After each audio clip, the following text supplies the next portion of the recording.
Mes chers amis, alors que nous sommes réunis aujourd'hui, au 6e jour de notre neuvaine de Noël, en préparation pour célébrer la naissance de notre Sauveur, je vous invite à réfléchir profondément sur un thème d'une actualité brûlante, la compassion.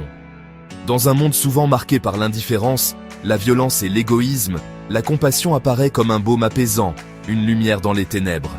C'est la capacité de ressentir la souffrance d'autrui, de se mettre à sa place et d'agir en conséquence. La compassion est au cœur de l'Évangile. Jésus, en venant parmi nous, nous a montré le visage de Dieu, un Dieu plein d'amour et de compassion.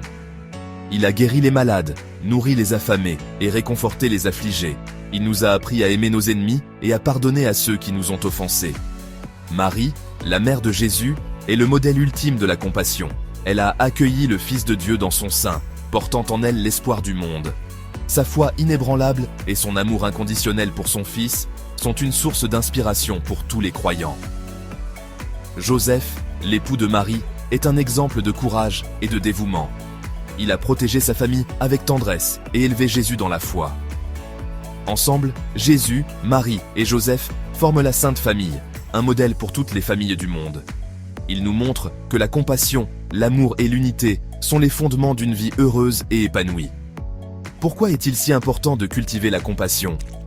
Premièrement, elle apporte le bonheur. De nombreuses études scientifiques ont démontré que les personnes qui pratiquent la compassion sont plus heureuses et en meilleure santé. Deuxièmement, elle renforce les liens sociaux. La compassion crée du lien et favorise la solidarité entre les individus. Troisièmement, elle peut changer le monde. En agissant avec compassion, nous pouvons contribuer à bâtir un monde plus juste et plus humain. Comment pouvons-nous développer la compassion ? Pratiquer la méditation et la prière. Ces pratiques nous connectent à notre cœur et augmentent notre sensibilité envers les autres.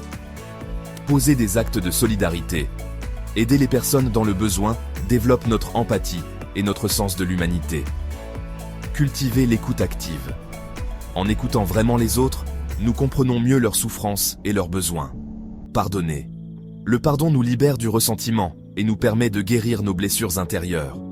Prenons exemple sur des figures de grande compassion comme Mère Teresa, Nelson Mandela et le pape François. Leur vie et leurs actions nous rappellent que la compassion peut transformer des vies et soigner les blessures les plus profondes. En conclusion, la compassion est un cadeau précieux que nous pouvons tous cultiver. Inspirés par Jésus, Marie et Joseph, nous pouvons devenir des témoins de l'amour de Dieu dans le monde.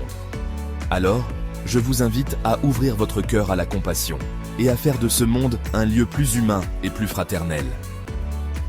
Que Dieu vous bénisse. N'oubliez pas de vous abonner à notre chaîne, de partager cette vidéo avec vos proches et de rester unis dans la prière. Ensemble, nous pouvons répandre la compassion et l'amour dans le monde.